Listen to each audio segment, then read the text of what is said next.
Now that the summer season is finally here, it's time to give a little extra attention to your lawn. Let's take you to our master gardener, Stan SIMS, as he gives us some tips on early summer lawn care.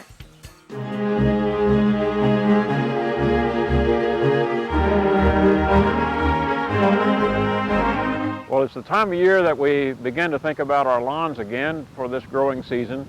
And there are several things that we need to keep in mind so far as maintaining those lawns and getting them off to a good start for the spring and also the summer season. One of the things that we stress is, of course, fertilizing. And one of the things that we have to remember is the fact that fertilizing on lawns should not be done really until about the middle or the late part of May. Grass grows fast in the springtime anyway, and it does not need any help with fertilizer.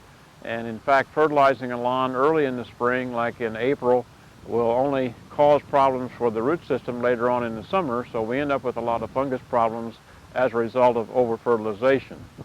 The fertilizers that you use in May should not be high nitrogen fertilizers. In other words, that first number on the fertilizer bag should be a low number, such as 10 or 12. Another factor that we want to remember on taking care of lawns in the springtime is that of mowing properly.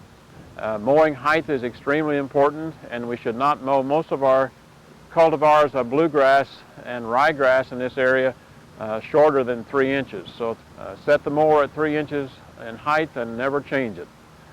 The other thing then is to keep that lawnmower blade sharp at all times, which means that if you have very much mowing to do, that blade should probably be sharpened every 2 to 3 weeks.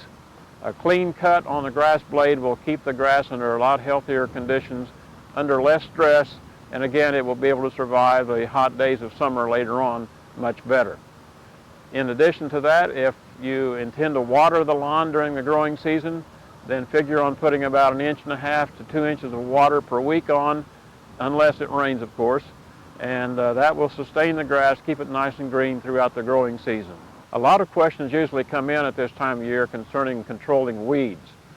This is not the best time of year to control weeds. Most of the weed control should be done in the fall, usually early fall, about mid-October. And the reason for that being that the chemical will go to the root system of the weed and to kill the entire weed at that point. Putting weed control on in early spring at this particular point will kill the top of the weed perhaps, but the root system continues to thrive and the same weed will begin to grow later on in the growing season. Other than that, I would wait and get more for my money's worth by putting the application of herbicide on in mid-October. Another question that arises is that of aeration.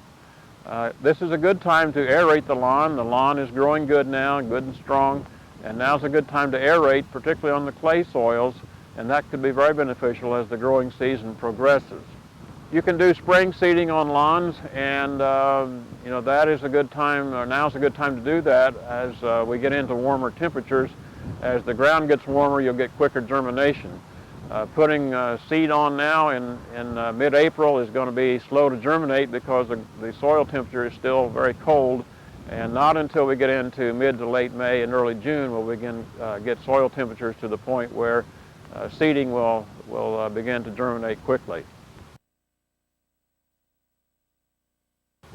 The fertilizers that you use in May should not be high nitrogen fertilizers. In other words, that first number on the fertilizer bag should be a low number, such as 10 or 12.